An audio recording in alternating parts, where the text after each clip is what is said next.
Good afternoon, everyone. Muy buenas tardes. What was that? Buenas tardes? Thank you so much. Welcome to the University of Texas Pan American. I want to thank all of you for being here with us this afternoon. I certainly want to welcome all our friends and colleagues from the University of Texas Brownsville and all our friends and colleagues from the University of Texas Pan American for being here with us this afternoon on this very, very exciting opportunity. I also want to welcome all our vice presidents, deans, vice provosts, and other participants to this very, very important event. There's also some folks that you already know, but I would like to introduce as well that are here with us this afternoon, and some of them will be addressing you. And I'll start with Dr. Julio León, who's the Special Advisor to the Executive Vice Chancellor for Academic Affairs at UT System. And he is also the chair of the transition team for the new university as part of Project South Texas. Everybody knows our dear president, Dr. Robert S. Nelsen. Dr. Alan Artibise, Provost and Vice President for Academic Affairs at the University of Texas at Brownsville.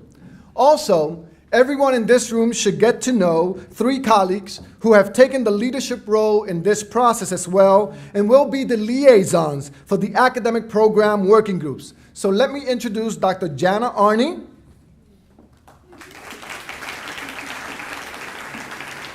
And she is the Associate Provost for Faculty and Academic Affairs at the University of Texas, Brownsville.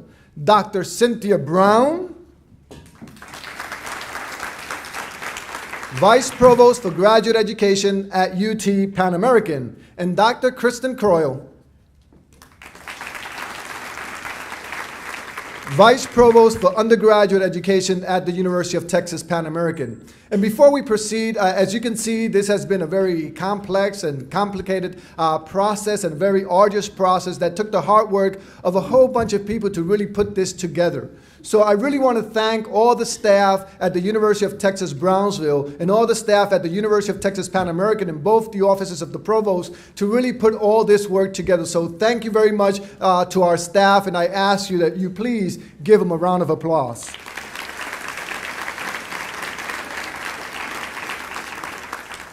All of you have received a package, and we will discuss the contents of those packages later. But as Provost Artibise and I indicate in our letter, which you will find in your packages, we have embarked on an important journey that will benefit our students, the Rio Grande Valley, the state of Texas, and beyond. We are in the process of creating a new university that will result from the consolidation of the University of Texas at Brownsville and the University of Texas at Pan American, which will include a medical school. This is an opportunity to develop a new university that breaks the mold with innovative and cutting-edge academic programs that will transform the Rio Grande Valley and beyond. It will lead to a new university that should and will become a national model for other institutions of higher education across the country. You are here to help us embark in this important journey and help us dream about this new university. But you are also here to engage the faculty, the colleagues, and the administrative leadership, including department chairs and deans, among others, at the department and college level in these important deliberations. In our view, planning for the academic programs of the new university is one of the most important tasks we face and one of the most exciting. We have, as others have said, a once-in-a-lifetime opportunity to envision the academic programs for a new university, an emerging research institution of the first class based on the guiding principles of the new university and especially focusing on the success of our students. You have been appointed to a number of discipline-based or academic program working groups based on existing academic programs at UT Brownsville and UT Pan American, and thinking about the potential for new academic programs that would serve the needs of our students and of our community, especially programs that are transdisciplinary and reflect the bicultural and bilingual principles of the new university. However, please note that the list of academic program working groups is not an exhaustive list, it's not a mutually exclusive list. They are not written in stone either. Additional changes, such as additions or reconfigurations of the current groups, will and should occur as the development and implementation process progresses. Moreover, these groupings do not represent, I repeat, do not represent the new programs, the new schools, or the new colleges, or the academic structure of the new university. That is why you are here, to help us along that process. While we need to dream and be innovative, we also need to be grounded. And remember that we do not start from scratch. We are building on the very strong foundations and accomplishments of two excellent institutions of higher education in South Texas. However, do not let the current structures or the disciplinary boundaries that we have constructed in the past or that we currently have interfere with your creative processes and innovative ideas in designing a new university for the 21st century. Who else has this challenging and transformational opportunity? We certainly appreciate your willingness to join us in this exciting journey through your participation in these academic program working groups. Please note that each working group has equal faculty representation from UT Brownsville and UT Pan American and is charged with making recommendations on the types of academic programs the university will offer when it begins in the fall of 2015. Remember, a key goal of these working groups is to propose academic programs that effectively directly address and have as a strong foundation the guiding principles of the new university. Throughout this afternoon, you will get extensive information on processes, expectations, and timelines. Yes, timelines. We also hope that you will stay for the reception at the end of the meeting. We look forward to working with you in this challenging, exciting, and transformational process. We understand that we are extremely busy, and we appreciate the time and energy that you will devote to this new and vital task of creating a new university. Let's move forward and start this process to designing a new university for South Texas. It is now my pleasure to introduce Dr. Julio León. As indicated previously, he is the special advisor to the Executive Vice Chancellor for Academic Affairs at the University of Texas System and the chair of the transition team for the new university as part of Project South Texas. Dr. León was the president at Missouri Southern State University from 1982 to 2007, or 25 years. In 2010, Dr. León was named interim president at Colorado State University in Pueblo. Dr. León comes with extensive administrative and academic experience as a president at two former institutions. And so we welcome him to the Rio Grande Valley, and we welcome him in working with us in the formation of the new university. Please help me welcome Dr. León to the stage. Thank you very much.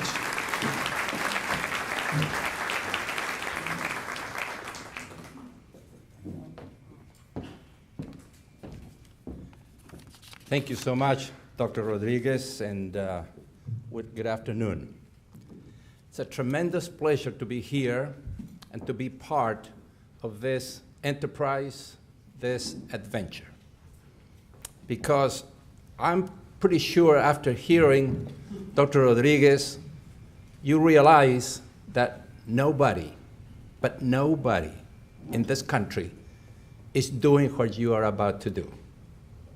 Nobody has been told to create a new university and that it's supposed to be different than anything else.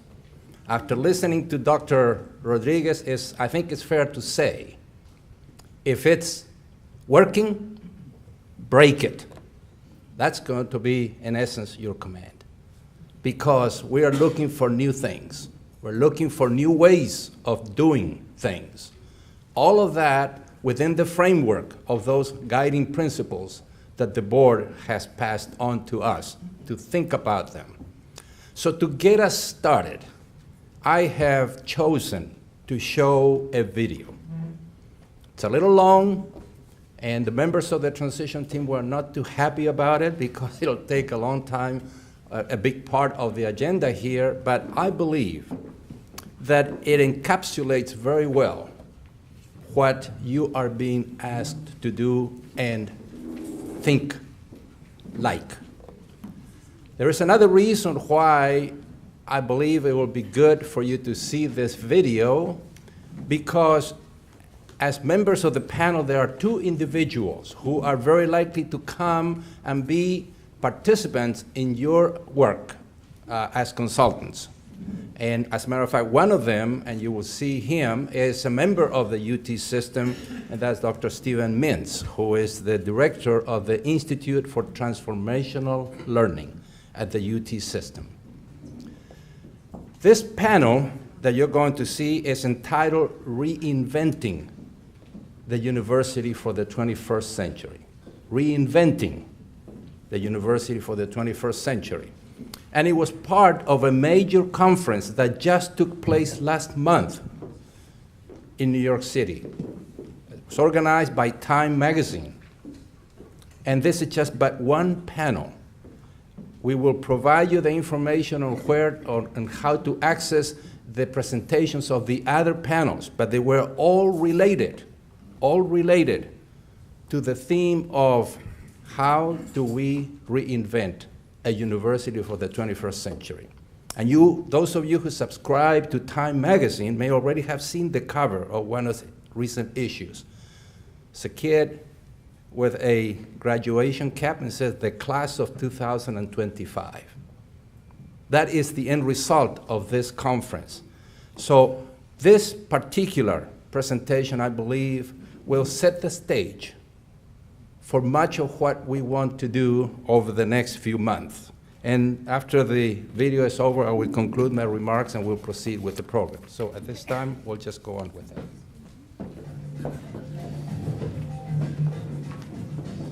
And we are 1/10 into the 21st century, and we are being given this opportunity, tremendous opportunity to create something new for this new century. Things have changed dramatically. We know that. And technology has had a lot to do with it. The newspapers are going by the wayside. The landline telephone is gone. Television sets and networks, television networks are going by the wayside because we're watching TV in different ways now. Are universities next? Likely. Unless, as far as this new university, you become dictators. Step out of the box. Step out of that 20th century mold and break it. Think about new ideas and search for that new identity that Michael Crow was talking about. That identity based on student success, based on new models of teaching, the use of technology, the application to the value and the needs for economic development in this region, the diseases and all of the needs of the people of this valley. There are so many different ways in which you can do this. And we're asking you to, once again, think about, as he said, the aspirational thoughts, everything that you wanted to do, but were constrained by the system, by this 20th century organization that did not permit you to bring to reality those ideas, to create something that is different, that will stand out. So, once again, I hope that you will find that the goals that the Board of Regents and the Chancellor have set are indeed not just for the benefit of the children and the people of the Valley, but also are going to be for your own benefit because you're going to be part of a very, very exciting enterprise. So now, to continue this program, it is my pleasure to introduce Dr. Nelsen, who will address the group. Thank you.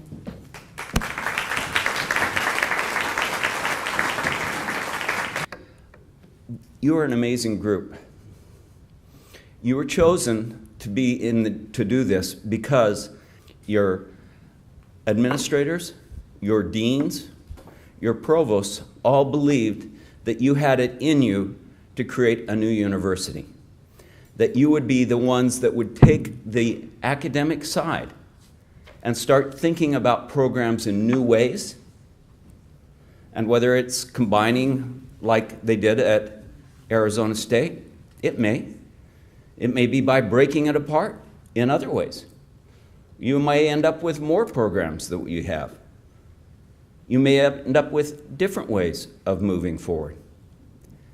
But what I know is that we believe in you, and we are entrusting you to actually create something new, something that will revolutionize the Valley. I do believe that whatever we become, student success will be paramount. Making certain that our students succeed, that they have a chance. We have a chance. So I would ask that when you get together and you're not looking at each other as Pan Am or Brownsville or even engineers or mathematicians or anything, but you're looking at yourselves as innovators, at people who are going to really make a difference for the children here in the Valley, as people who are going to create a new university. As Dr. León said, this doesn't come around. Create a new university that will do things in new ways so that we can be even more successful for all of those kids out there. I do believe in you. I know that President Garcia believes in you. I know that the provosts believe in you. It has to come from you. It can't come top down. It has to come bottom up. And right now, you're the bottom feeders, okay? So, the last thing I ask of you is let everybody else know in your departments what you're doing. Let them talk, get ideas from them. You know, really speak and be part of this bigger thing, this new university. So, be transparent, communicate, communicate, communicate, innovate, innovate, innovate. And with that, I'm going to ask Dr. Garcia to come forward. It's been an honor to be able to work so closely with her these last few months, especially after during the legislative session and the initial planning as we were going along to see what was really going to be possible to really create something new. So she's one of the best known presidents in the United States, top 10, according to Time magazine. So, Julieta, por favor.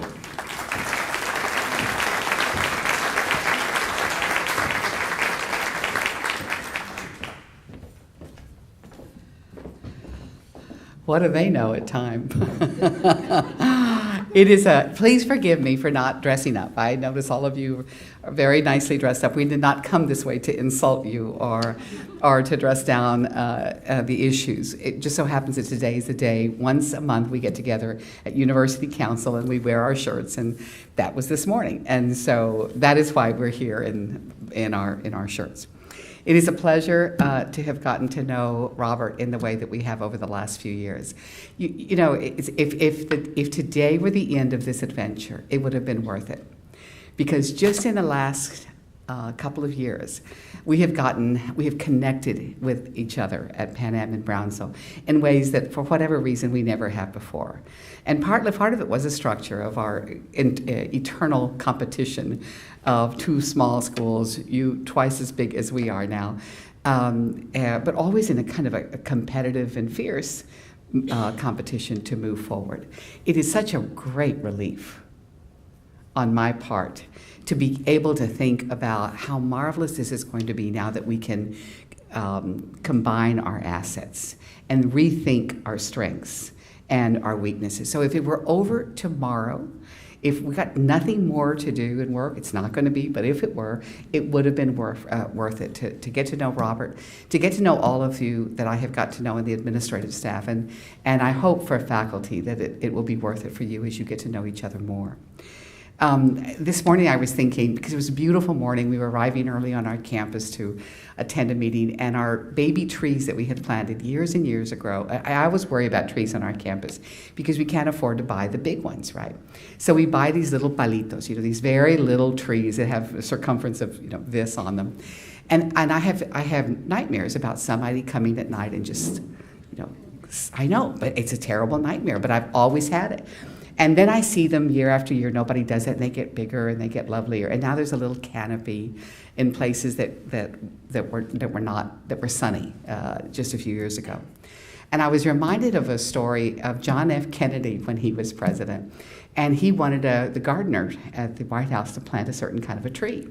And the gardener didn't know exactly how to tell the president, but he said, with all due respect, Mr. President, that's probably not the tree that you want me to plant here at the White House. And he said, well, why not? And he said, because that tree blooms only once every 100 years. And the president said, then you better plant it this afternoon. And I think about that a lot on campuses because our work is long-term. I mean, we don't have quick fixes that make a difference, whether it's with a student's life or with a degree program or with a new initiative or with a construction or with the expansion of campus or with a strategic plan. Our work has to be over a sustained period of time, and we're very good at that. So even though this timeline that we have before us is compressed, don't compress your thinking. Don't think you have to have all the answers. We have to have the trajectory. We have to have the focus. But we don't have to have figured it all out. So before we get too nervous about timelines, we have to have stirred the creative juices to try to imagine where we want to go. But we certainly we don't have to wait for the canopy to grow over the shaded pathways to move forward. We were in Washington, D.C. this week for a couple of days because Pan Am and Brownsville were both lauded and selected by Excelencia en Education. I always would say Excelencia en Educación, and then I have to switch over. But anyway, this organization that surfaces those programs nationwide that are exemplary. And there was so correct me if I'm wrong with the numbers here, Robert, but about 164 or 5 programs were submitted for competition. A juried group reviewed all of the proposals, all having to do with student success. And Dr. León would be interested, I think, in knowing this. What happened then, they took the 164, and then they narrowed them down to 18. And they said, we're going to give 3 awards, right, Robert? We're going to give 3 awards nationwide for those best of the 18. 1 at the associate degree level, 1 at the baccalaureate level, and 1 at the graduate level. So we did not receive the 1 at the associate degree level. But UT Brownsville received the 1 for the baccalaureate level, and it happens to be our student initiative program. And a program where we take students and we help them find jobs in labs or in offices or in as tutors and hone their skills. And they've done exceptionally well. And it has taken those students, the results are that they're mentored, they're engaged on the campus, and it accelerates their time to graduation in an extraordinary way compared to the student who doesn't do that. And people on our campus are always fighting for one of those SCI students, Student Employment Initiative kids. That became the national prize winner at the baccalaureate level. But Pan Am, UT Pan American, got the national prize too for the best program at the graduate level. And it's your PharmD in cooperation with UT Austin. I mean, it was wonderful to be there and kind of take credit for both, right? I mean, it was 2 out of 3 in the whole nation. So, not bad.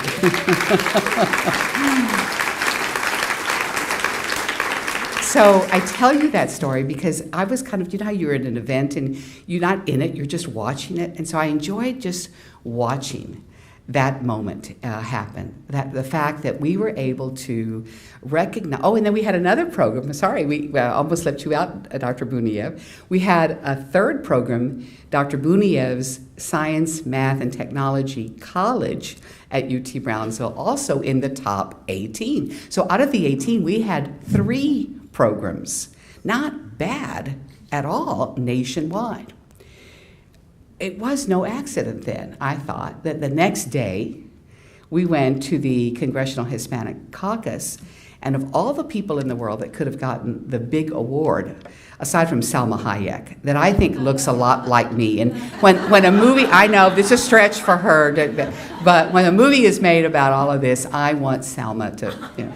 But anyway, so she was one of the awardees for her work in working with Latina girls and women nationwide and internationally, and the work that she's done there. But the person who got the really big award that night was our chancellor. He got the Congressional Hispanic Caucus Leadership Award. So now one day at one conference, you have 3 out of 18 be UT Valley Institution Awards. And the next day, nationwide, with every congressman there, every senator there, and Intel, Microsoft, Verizon, and it goes on, State Farm, all Comcast, all these big donors there. And where was the spotlight? The spotlight was on not Brownsville, not Pan Am. The spotlight was right on the Rio Grande Valley, right on South Texas. I mean, it was an extraordinary moment for me to see, not only do we think the spotlight is on us, but it is nationwide. And then we had Maria Hinojosa with NPR, who many of you might have heard. She does Latina USA. And Maria Hinojosa said, "What's going on down there in South Texas?" I mean, turns around in the middle of her speech, she was the keynote address, and she's pointing at Robert and I, and she's saying, something really magical is going on down. I'm going to find out what that is. I'm going to do some stories on it. Okay, so like it or not, there is not a statewide spotlight on us. There is a national spotlight on the chancellor and on us. Now, we can blow it. We can flunk the test. I mean, that's how I think. We can flunk it, or we can take advantage of the moment. We can seek support for the best ideas that surface. And we can take this trajectory that we've been gifted for many reasons. And Robert's right. We're not here by accident. We're here because there's something very valuable going on in Edinburgh, and there's something very valuable going on in Brownsville. And the chancellor understood that if you put them together, the synergy would be extraordinary. So I don't want to flunk the test, and I know all of you don't want to flunk, so I just thought I'd put that out there. My sense is that there will be 3 kind of people that will be part of our work. The first kind are the cynical folks who say, I'm out of here. I'm too old for this, or I'm too tired to do this, or I want to go someplace normal, right? I mean, why not? Why me, right? I want to go someplace where it's predictable and there's some certainty in my future, where I know the rules and then I can just kind of fit myself in. That's where, and we have to give them going away parties, and we have to be very gracious, because there's nothing wrong with them. They know what they like, where they feel more comfortable, and we have to respect their decisions. Then there's another group, and those are the ones that are still kind of, what in the world are we involved in, and why me? But will eventually, tilt over after they've gotten through the grieving or the mourning or whatever you want to call it of losing. And move into the notion of what's next and the envisioning. And then there's the third group. And I think this is the third group. The third group is the one that says, remember the advertisement of Mikey, let Mikey eat it, he'll try anything? Remember, some of us who are older, It was a cereal commercial, and there's a group of kids all in a row, and they all want to try this new cereal. I forget which one it was, doesn't matter. And they're like, well, you try it. Well, no, you try it first. And then they all look down the row, and there's a little kid at the very end. His name is Mikey. And someone says, give it to Mikey. He'll eat anything, you know? Okay, so there's a little bit of give it to the valley. They'll take anything. There's a little bit of that. The chancellor believes that if you're really going to have innovation, its best chance to happen is in the Rio Grande Valley. He believes that de corazón, I mean heart and soul, or he would not have put himself in this situation. We are here because Francisco Figueroa wanted to right a wrong with Puff. I mean, you got to believe it. It is the truth. We would not be here. Every other chancellor has known the same problem existed. He decided that during his time, he would fix it. And he really put himself way on the edge to make this happen. But he's also here because he has great faith that he could take that risk and we wouldn't let him down. That we'd be good for the long haul, for the big dream and the big leap that he's allowing us to do. So not only did Puff get opened up for us, but as Robert said and as Julio said, this vision got opened up for us. It wasn't do the ordinary. I mean, if we don't come up with something extraordinary, then we have que vergüenza. It doesn't have to be everything extraordinary. It just has to be 2 or 3 or 4 or 5 things that say, you know what they're really good at down there? If you really want to do this, we have 15 principles, but finally we're not going to be known for 15 things. We all know that. We're going to be known for distinctive features that, as they said, set us apart from the others. Now, I can tell you what I think there at UT Brownsville. So let me try this out for a minute, and then there'll be equal time, I'm sure, when Havidán gets up. Like in a good debate, the second debater gets to refute the first team. At UT Brownsville, you've heard me talk about chess, and we're very proud about how our kids do in chess, right? I mean, they're extraordinary. So last year, they did so well that they beat our, our B team beat Harvard's B team. Our A team beat Princeton's A team at Princeton. Not bad, okay? Nothing wrong with the human capital in South Texas. Fact is, we have 4 chess teams. Half of them are from Central and South America. So when we talk about the portal to the Americas, we're already there. You all are there in your own programs as well, in science, in music. Music department's been recruiting in Mexico and in South America for years, like many of you. And I understand your mariachis, who, by the way, were the key act at the Congressional Hispanic Caucus, your UT Pan American mariachis that were extraordinary. I know your kids are being recruited from all over the nation, and I'm certain probably internationally as well. So what else are we pretty good at? We're very good at physics. We now have 17 physicists on our campus. And they were talking about a meeting going on one day, and they said, it was in Austin, where the discussion was, and somebody said, well, there's this international meeting on gravitational wave astronomy going on, and so it's some UT school. And so they said, well, it must be UT Dallas. That's where they do physics. And the other person said, no, it's not UT Dallas. And so someone said, then it's got to be UT Austin. Where else? And then finally, the smarter person said, it's UT Brownsville. And then the other person said, why UT Brownsville? So I'm listening, right, quietly. And they said, because that's where the physicists are. If SpaceX comes, that 17-member physics department and the engineering work that you all are doing and that we're doing, I mean, you all have the big engineering school. Imagine when we put that together and what can happen. Now they're coming not only because we are geographically the best place for them to come, but also because of the human capital that is here ready for them. Biomedical sciences, we have a new degree program that shaves off a year for students who start out in biomedical sciences and move on to medical school. We have a Math and Science Academy for 11th and 12th graders. That's an opportunity for us to scale up valley-wide, maybe beyond the valley as well. We need to claim the border. We need to claim our geography, not apologize for it. We need to claim it. We claim our geography. We need to claim it proudly in all that we do. The biliteracy, the biculturalism, the bilingualism, who we are and who we want to become, not only valley-wide, but because we know about dealing with borders, international borders, not just our border. But beyond that, we need to claim the coast. No other UT institution, no other one, lives on the coast like we do. So when people start talking about what are your strengths, we don't only say we claim the border, we also claim the Gulf. You already have a site on South Padre Island. We had one, lost it. But we're still doing marine biology out there. David Hicks, I see here somewhere. David's got kids, there he is, students diving off of into the coral reefs that were created off of the island, and we want to do marine toxicology. So claim the geography, claim the border, claim the Gulf. And so one final story, I promise that's the last one.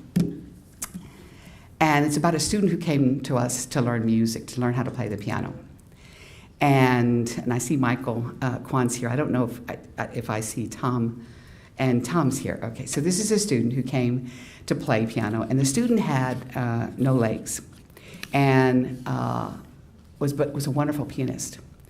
And when he got to UT Brownsville, started to study the piano, advanced piano, and discovered that there were some composers that he could not play because he couldn't use the pedals on the piano. And once he had discovered this, it just made him mournfully sad. And so he talked to his professor. Then his professor became concerned about this and called up the chair of our engineering department. And he said, I need your help. I have a student, describe the situation. And he said, do you think your engineering students could help us? So the engineering department chair at the time said, I don't know, well, let me talk to him. So he started out with, started out with freshmen in the piano department, engineers in engineering, freshmen, and put them together to try to solve a problem. There was lots of experimentation. There was lots of failure. There was work with companies trying to build a prototype because they tried to borrow equipment to adapt it, wouldn't work. They had to have this thing communicate. How does he communicate what his mind is thinking his hands are busy? How does he communicate that to pedals? You can see the complexity of this issue as it grew. I was invited to the final performance of this young man for his senior performance, the piano student. And our Fine Arts Center filled up for that. Normally there's 25 people, 30 people at a senior recital, right? Your friends, your mom, your dad, this was full because the story was out that this young man was going to do his senior recital. And so he comes out on stage, and he's in a wheelchair, and he has no legs, and he goes and he faces the audience, and the audience is, thinking it is different from seeing it. And when you saw him, all of a sudden the complexity of the issue was made very real. So he looked at the audience, and then he twirls around, faces the Steinway piano, comes up to the Steinway, puts his wheelchair, locks it in place, and starts to play. And if you know about senior recitals, they get harder. They start out with the easier pieces, then they get harder as they progress. So we're all kind of like not breathing, waiting for him to start to play. What the students had designed was a headpiece that, like earphones, right? And I'm not going to explain this perfectly, but help me when I mess it up, too bad. But something that he could put on his head, and then a little wire with a little plate that he could put in his mouth. And when he pressed that plate in a certain way, a certain strength for a certain period of time, it sent a signal to an apparatus that the students had built that was at the pedals of the Steinway piano. And that's how he was communicating to the pedals that they needed to do what he wanted them to do. So he starts to play his first simple song, and it's not good. It's nervous. And I'm thinking, oh my gosh, he's got a full house here. He's waited all of his life to do this, and it's going to get worse and worse as he plays more and more. Well, as we got relaxed, so did he. And with every song, everyone got better, harder, and he got better at it. By the end, he was joined not only by the engineering students that had helped him solve this problem, but by folks who had volunteered to come be an orchestra to play his last 3 songs, because everybody wanted in on this deal. Okay, so, you know, the engineers were crying, the professors were crying. Robert wasn't there, or he would have been crying. But it was real. It was crying. It was extraordinary. The boys had gotten to know each other in a way they never would have gotten to know each other, to understand their professions in different ways. The professors had got to know each other the way around real problems. I think the message for us, for me that day, it was that the more we connect our students around real issues, the more we think about our universities as solving relevant regional problems that also have global impact in the South, in the global South, in South America, in South Africa, in India, in Vietnam. And these are, you know, our issues are the same as in the global South. So just like that was very relevant to that one young man, and probably a commercialization feat for these young boys in engineering, imagine the relevance it'll have not only in our town, but elsewhere. So I am hopeful. I have seen the work that we have done. I have begun to learn of the work that Pan Am has done. I know that all of us have choices about where we could be. And we've all chosen to be here for some special reason. I'm very proud to be part of a process that's going to get a little messy. It's going to be a little scary along the way. It'll be full of tension more than not. But I don't know, if I weren't here, I'd be trying to figure out how to get here. Thank you very, very much. Now, I'm going to introduce Havidán, or Alan. Let me introduce the provost of UT Brownsville that I thank every day for showing up and putting up with all of us, Dr. Alan Artibise.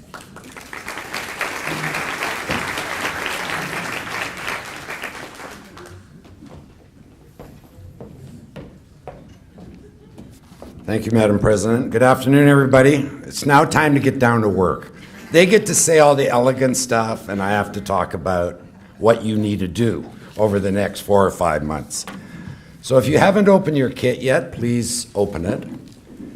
And behind the list of the working groups, you'll find a couple of pages of instructions that we worked very hard at developing over the last several weeks. But really, they're guidelines.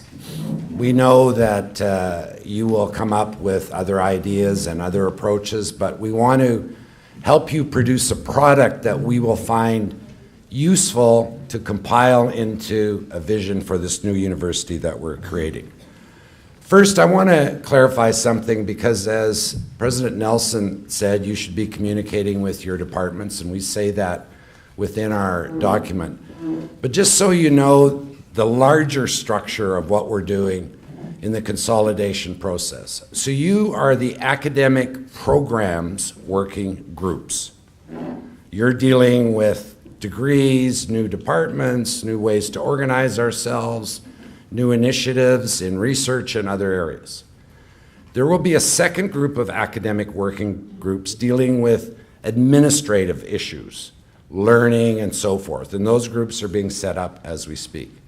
And there'll be a third group called administrative working groups that we are also setting up now. By the time this whole process is in place, I don't think there'll be anyone on either of our campuses, maybe at yours because you're a little bigger than we are, that won't be involved in some way. So if any of your colleagues are feeling a little out of it because they didn't get invited to this group, say there's lots of other work to do and we'll get you involved. So that work will be kicking off in a short while. So first of all, I need to underline what President Garcia said about how the stars are aligned. But I'd also add, and we all know this even if we're not astronomers, stars don't stay aligned forever. We have a window of opportunity. I would say it's 2 or 3 years long to come up with a new vision and launch that vision in the fall of 2015.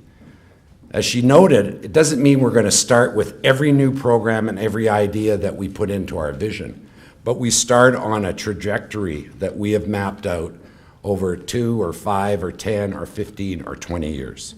So keep that time frame in mind as you do your work, because I think at some point you're going to try to be conservative and say, oh, well, they're never going to go for that. It costs too much, or it's too complicated, or it'll mean hiring 20 new faculty. Don't let that stop you.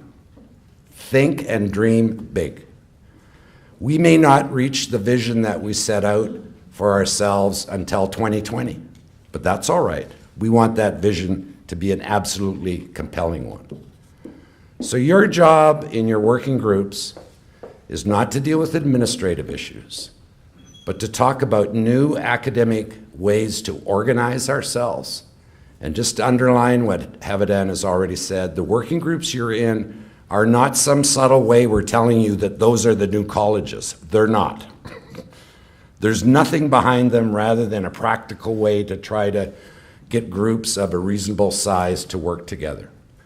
So the engineering group at some point may say, you know, picking up on President Garcia's story, we want to meet with the creative arts group because we think we should have an engineering program that deals with creative arts.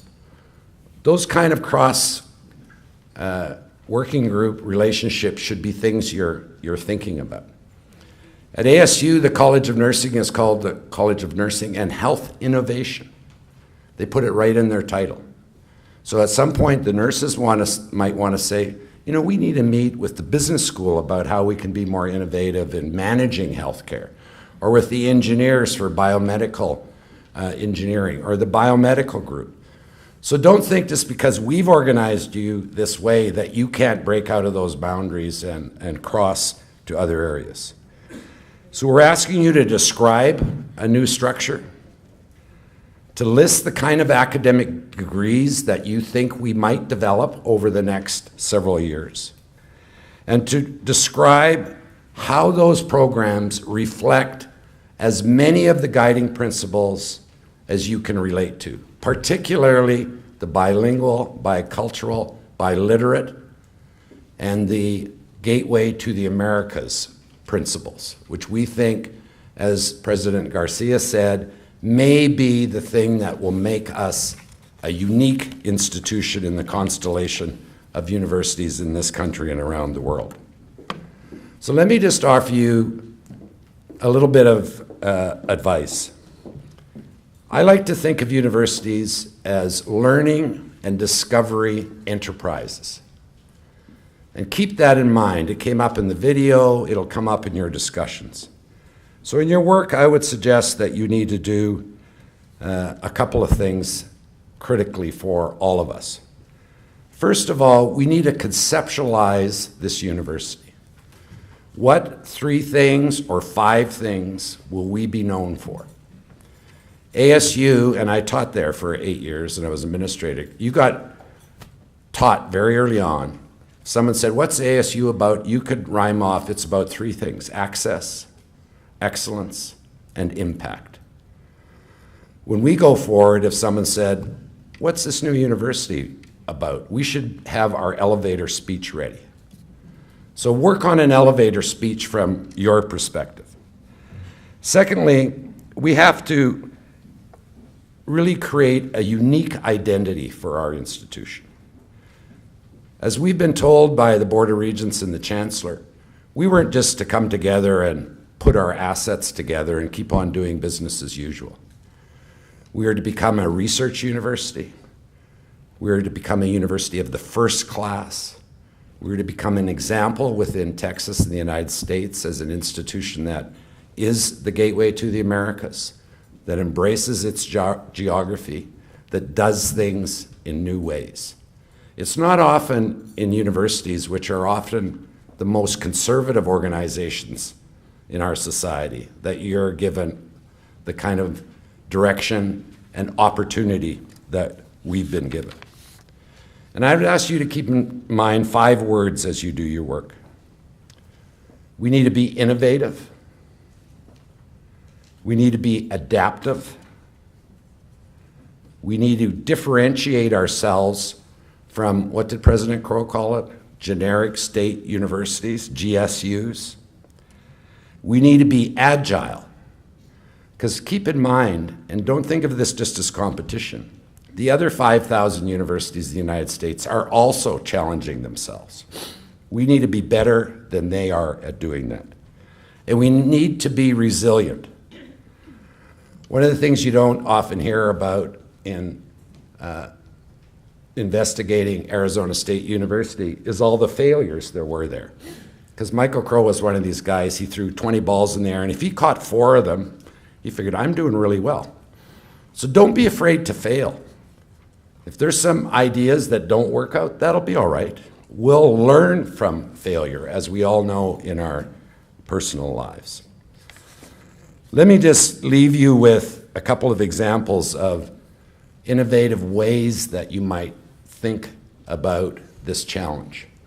We've provided you in your handout some resources. And I'll admit I'm a bit partial since I worked there for a while, but I strongly recommend you browse through the New American University Reader that talks about the experiment that's been going on at Arizona State since 2002. When I was there, I was involved in the creation of about a dozen transdisciplinary schools.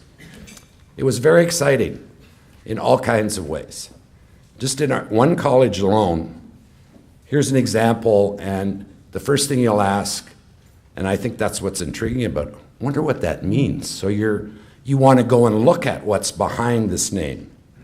The School of Human Evolution and Social Change. You heard about the School of Earth and Space Exploration, and there's a great story there. Michael Crow often talked about, we all want to be like Harvard. He said, I don't want to be like Harvard. So one day he met with his geology department, and the geology department at Arizona State was pretty good. It's in the desert, there's lots of rocks out there, so they were pretty good at it.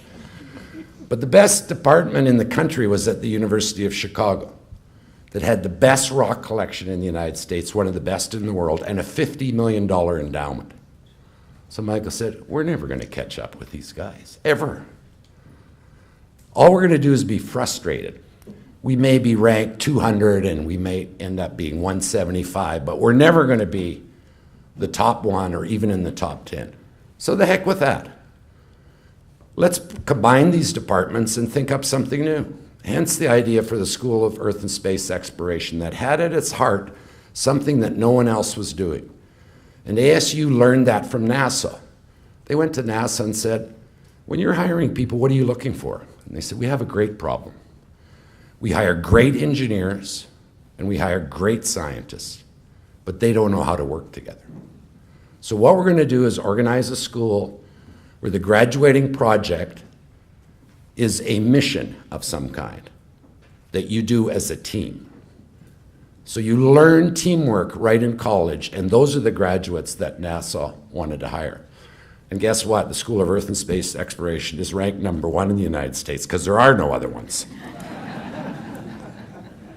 Some of the other ideas for the humanists, the School of International Letters and Cultures. They created a School of Sustainability, one of the first in the country.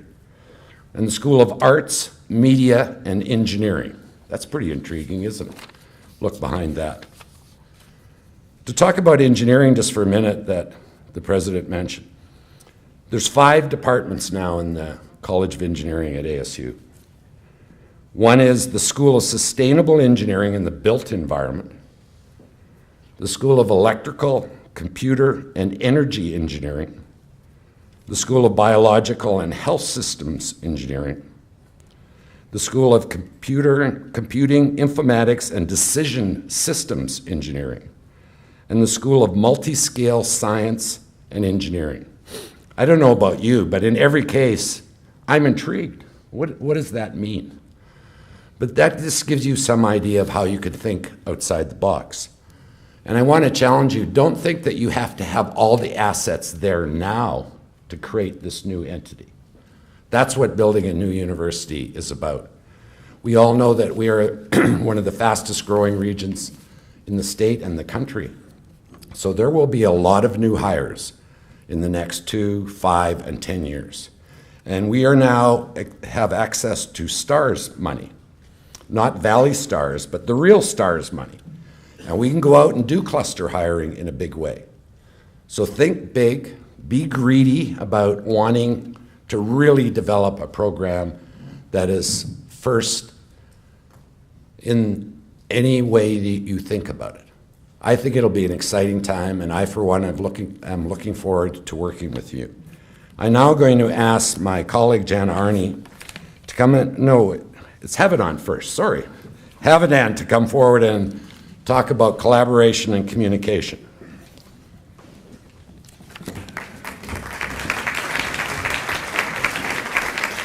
All right.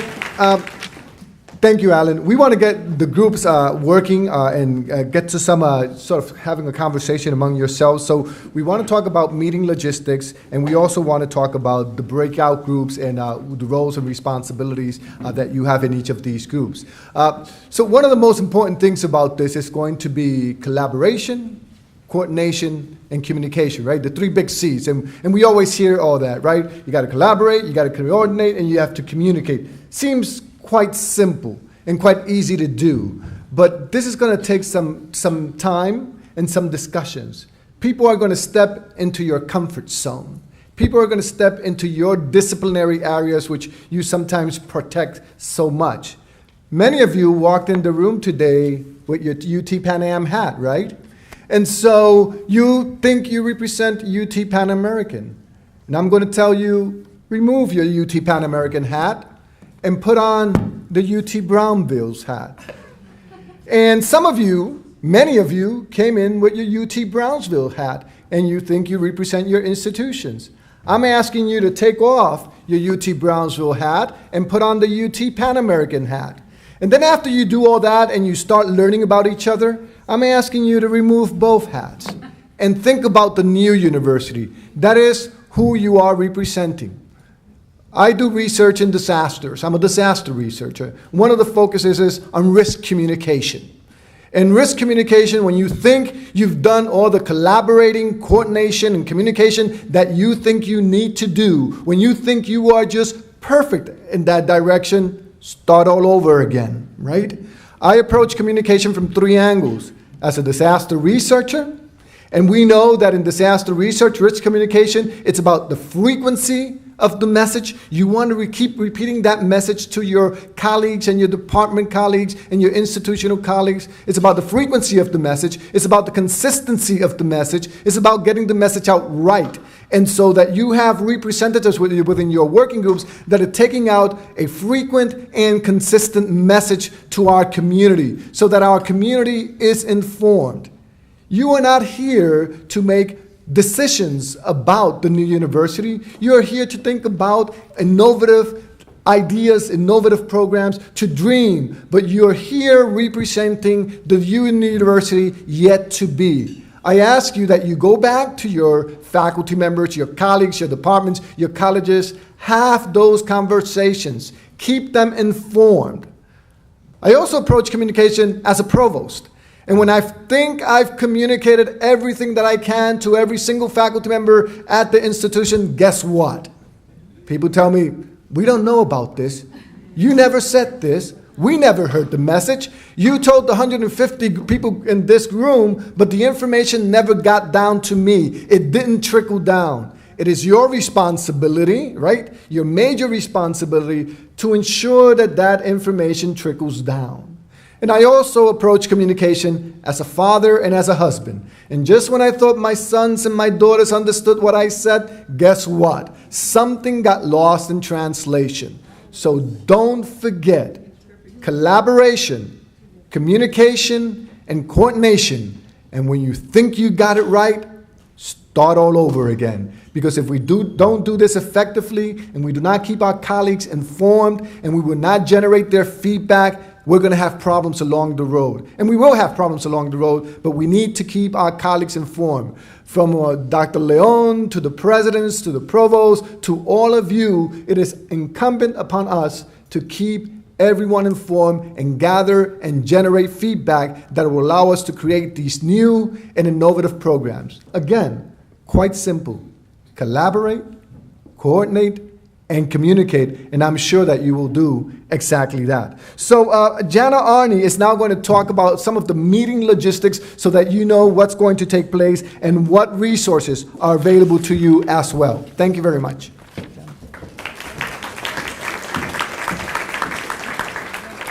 Good afternoon. I'll be very brief, but before you begin your work, I just want to share some housekeeping items that will help you collaborate, coordinate, and communicate with one another and as well as everybody else. One thing that we have done prior to today's meeting is create a SharePoint site for each of your groups. For those of you who have used it, you know what I'm talking about. For those of you who haven't, it's a very quick learn. It's a robust collaboration tool that will allow you to collaborate, publish documents. It keeps track of versioning. If you check out a document, make edits, somebody else comes back in, they can't overlay your edits. You know, you're all busy, you have other jobs, we realize that. So hopefully this will make your life just a bit easier. To log in and to accept your account, you will receive an email. And the email, strangely enough, will be from Epic Administration Team. Please don't delete it. Please don't ignore it, and it's not spam. And so, it is actually, the way it comes, UT System is helping us with this. There will be a 3-level approach to the SharePoint. There will be a main level, which everybody will have read access to, where UT System and others will post some of the resources that they would like everybody to have access to, possibly the videos from today and some of the other items. The second level is for the academic program working groups, which is all of what you're working on. And then below that will be your individual group site. So that way everybody has access to what everybody else is doing, but you also have access to just your own work. And although everybody can read everything, you will be the only ones that can update your own work within your group, and then your discussion portion of your own group is completely private to just your team. And that way you can kind of go back and forth and not worry about anybody else needing to understand what you're talking about. On the left are a variety of tools, and so once you log in, it'll be all clear. Another one that everybody wants to know about is parking. So if you go somewhere, can you park? Yes, we have a reciprocal arrangement. If you park, if for some reason you get a ticket, turn it in, and we'll figure out what to do with it. That's all I'll say. Wireless access. You now have guest access on this campus, and so all of y'all who travel to Brownsville will have guest access on that campus, and we'll get you the credentials. I think it was up earlier, so you know how to log in. Room reservations is another one. You have lots of options on if you'd like to get together to meet. So you have Brownsville, you have Harlingen, the University Center, you have the McGowan Teaching Site, and then of course you have Pan Am. But don't worry about trying to figure all that out. On your SharePoint site, there's contacts, there's someone to call and to help you take care of all that. Your work is so important and is going to require so much of your time and energy. We don't want you to worry about a lot of these logistical things. And lastly, web and phone conferencing. We are working on that now to figure out a tool. Of course, both campuses use different tools, so we're working on a common tool that everybody can use so that you don't always have to travel. Sometimes you'll want to get together, and sometimes you'll just want to do it online. So all of that will be available, and we'll be pushing all of that information out to you. And then lastly, each of your groups has been assigned a liaison, and it'll be one of us, Dr. Croyle, Dr. Brown, or myself. And the idea is to just give you a single point of contact. So if you are having if you have questions or concerns or need clarification or looking for resources that you can't find, anything like that, it's a single point of contact that will be available to try to answer those questions. So with that, I will turn it to Dr. Croyle to kick off your working group work. Thanks.